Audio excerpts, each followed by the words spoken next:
Welcome. If you're new here, I'm David Elliott Johnson, and I teach a course called The Art of Creative Authenticity. And today I want to talk to you about mental health and wellness. It is actually part of my course and something that I teach artists and creatives alike. I have been in this industry for well over 40 years. I started very young. I had a father who was in the industry as well, and I saw him struggle. I saw him get into drugs and alcohol and ruin relationships and lose his path and fight to remain inspired. That was really tough for many reasons. He was my mentor. He was my biggest inspiration. And as I came into my teens, I was already achieving successes at a level that had succeeded or superseded his. It wasn't easy. There's a lot of jealousy and a lot of animosity. Everything that I did in my life up until his passing was to impress upon him that I was worthy of his attention, of his time. And once he passed, I realized that I no longer had that as a fallback position to help me pursue my success. It was no longer the goal or the primary goal.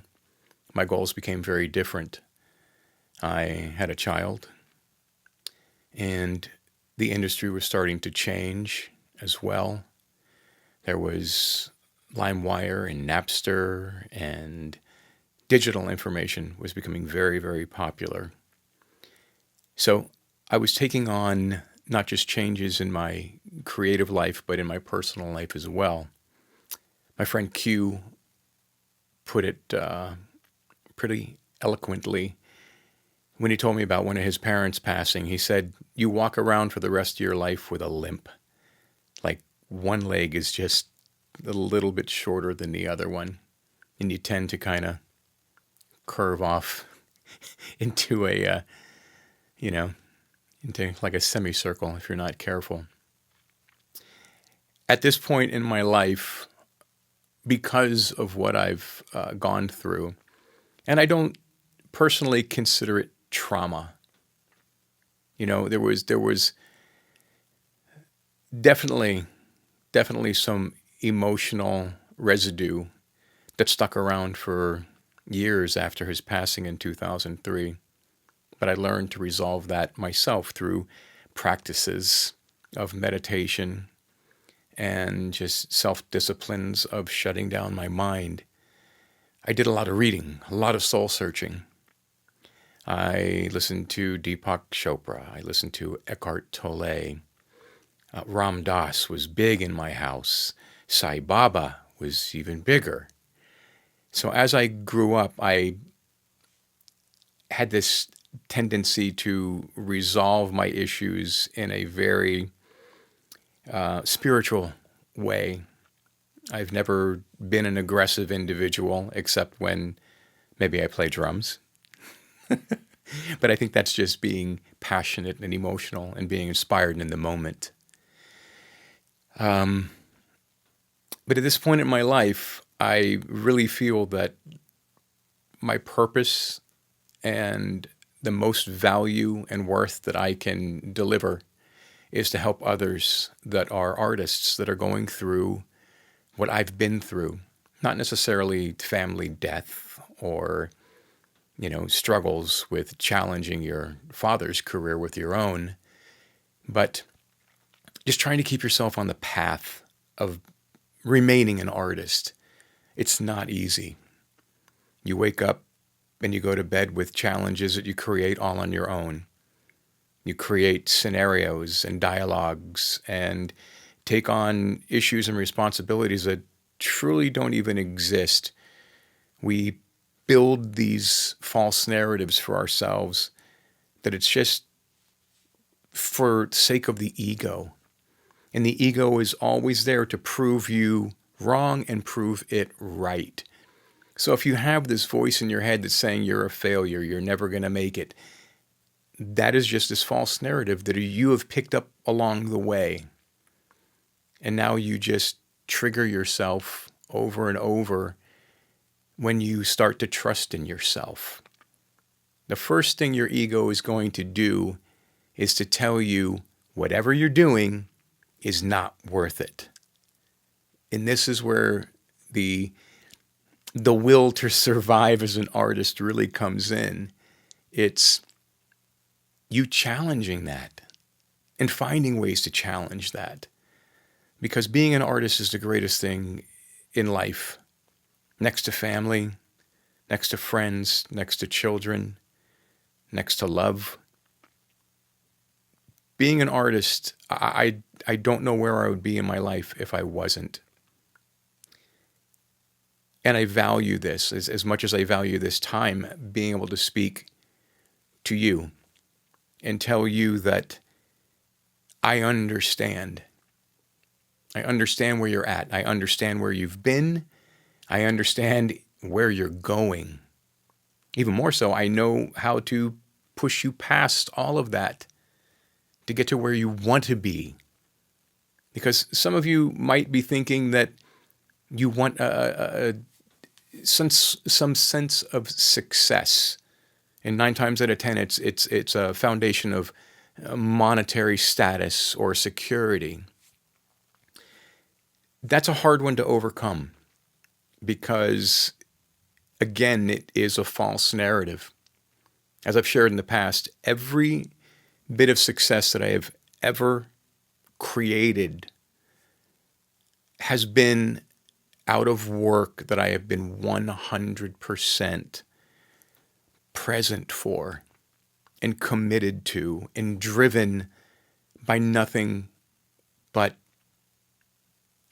just motivation and inspiration of creating that art, of getting that art out, of feeding my soul. But at the same time, I'm challenging my emotions. I'm challenging my person to recognize the issues and the scenarios and the emotional stresses that I've had in my life and bring that out and root that into what I'm working on. And it's hard. It's really hard. But the more you do it, the easier it gets. And the easier it is to challenge your own emotions and correct your path and resolve your own issues as an artist. You know, I started writing, I've been writing a book for a while now, but I started writing a chapter the other day. What if we were brought up thinking, as artists, that this was the greatest career anyone could ever create for themselves? What if, as you were growing up and you were being creative and artistic, your parents and friends and family were telling you, you've got to do this. This is the greatest experience in your life, is to be an artist. This is the highest standard of living in life. This is the most success you will ever experience in your life. Being an artist, it's the hardest thing you'll ever do, but it's the most rewarding. Challenge yourself and go for it. Do it. But instead, most of us have been brought up with, that's no way to make a living. You've got to have a plan B. You've got to have a fallback. Why don't you major in something that might be a little more sustainable or create a more financial foundation for yourself? Do it on the side because it's fun. You're never going to make it. Do you know how hard it is to make it? Do you know there are millions out there like you? You don't stand a chance, especially with technology these days. There's 108 million songs uploaded every month. There are 3 million images uploaded every month. There's 500 hours of content uploaded every minute. 300,000 hours an hour. That's That's crazy. When you stack all of this against you, and this is all you hear in repetition for the growth periods of your life, it's really hard to break these. I mean, I took it to an extreme there, but it's not an extreme. This is what I grew up with, even with a father who was in the industry, who was successful. He was a celebrated musician, drummer, arranger, composer, playwright, teacher. He was one of the funniest people on the planet. Everybody loved my dad until he lost his way, until he gave up on everything that he truly believed in. And the first one was himself. The second was his passion of being an artist. And I had to watch that. And I never wanted to experience that in my life, ever. So when he passed, that became my focus. That became my goal. To do things not only for myself, but for, at this point now, I had a son, a family. And now I have a bigger family. I have 2 more kids, and they're little. So I got to stick around. But what is my challenge? What is my drive, my inspiration? It's to show them that you can follow your dream, that you can pursue what you absolutely love and be successful. And not on the level of success that is rammed down our throat by social media and outlets all over the world. It's not about being famous. Because I'll tell you, I had every opportunity to be famous, more times than I can count, between record deals and world tours and magazine interviews and you name it. I had every opportunity to be a household name at some point in my life, as a producer, as a songwriter. It doesn't mean anything to me. That level of success means nothing to me. Why? Because I got to watch people fall from there. And that's a long way to fall. But I also saw the hardships that they endured. Most were drug addicts, most were alcoholics, recovering. Most had gone through relationship after relationship. I had my share. It wasn't the life that I wanted. I didn't want to be famous. I didn't want to be able to lose the simplicity of my life. I love being able to work my own hours, work on projects that I really believe in, and work with people that I trust and that I care for. This took a long time, but it can be done. Again, I have been making records since I was a teenager. Major records. And I wouldn't change any bit of my path, because there's this concept that I truly believe in. That everything in your life has led you to this point. Everything in your past, every experience has led you to right now. Even to this moment where we're having this conversation, to me sitting here and feeling compelled to have this conversation. My life has led me to here. So the concept is that I have done nothing wrong in my life because it got me to here. And right now, my life is right. This moment for me is right. And this is why I teach now, because I want artists like yourself and people that I love to know that what they're doing is right and find some way to believe in themselves so they can achieve the life that they've always dreamed. And some people get close. They get really close. but then they falter and something happens or something is said or a relationship goes bad and they feel less of themselves and they beat themselves up and they start to doubt their self-worth and they just watch it all kind of slide away. You can fix that. You really can.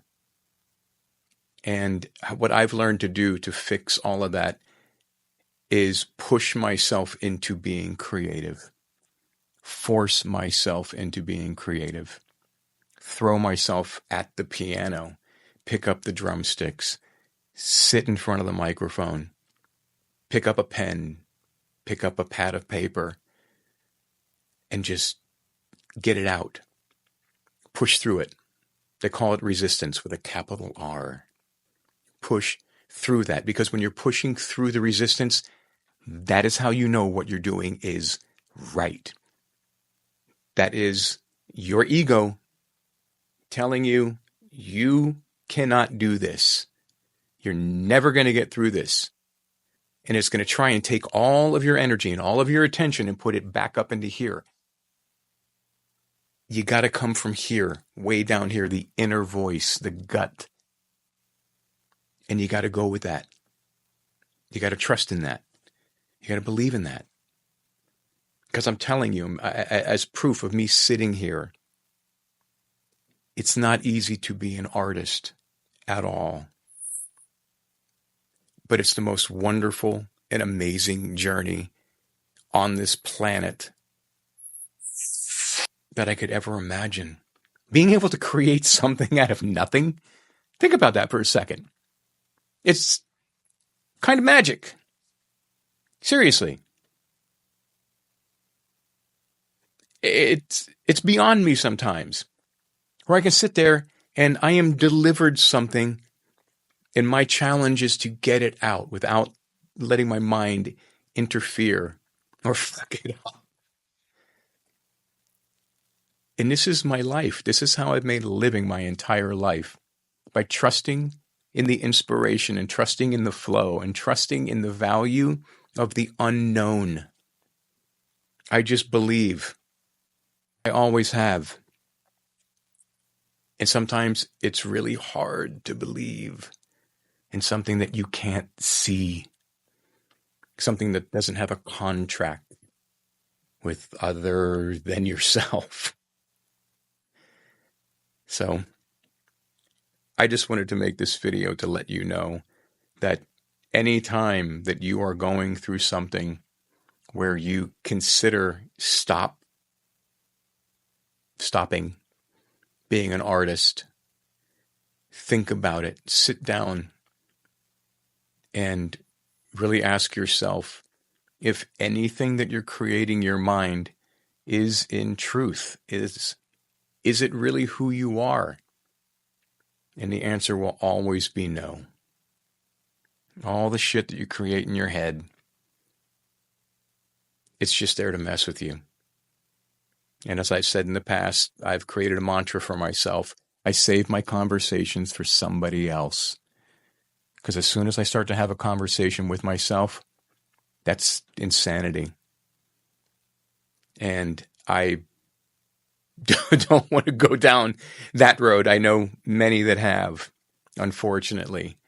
But I shut off my mind. I shut off the conversation. And even recently, I've had a moment where I've come up with another one where I have no questions for myself because everything is right. Everything is fine. If you really sit with yourself for a second and you think about it, there might be some external issues that you need to deal with, but I think they can be resolved. I think you can find a way to push through them and allow your creativity to really bring you out of it and push you through. Because again, there are a lot of times in my life where I have really thought that, should I continue doing this? And then I listen to the voice. I shut my mind off and I listen to the voice. And the voice says, this is you. You can't quit yourself. And that's kind of where I'm at. I can't quit myself because this is who I am.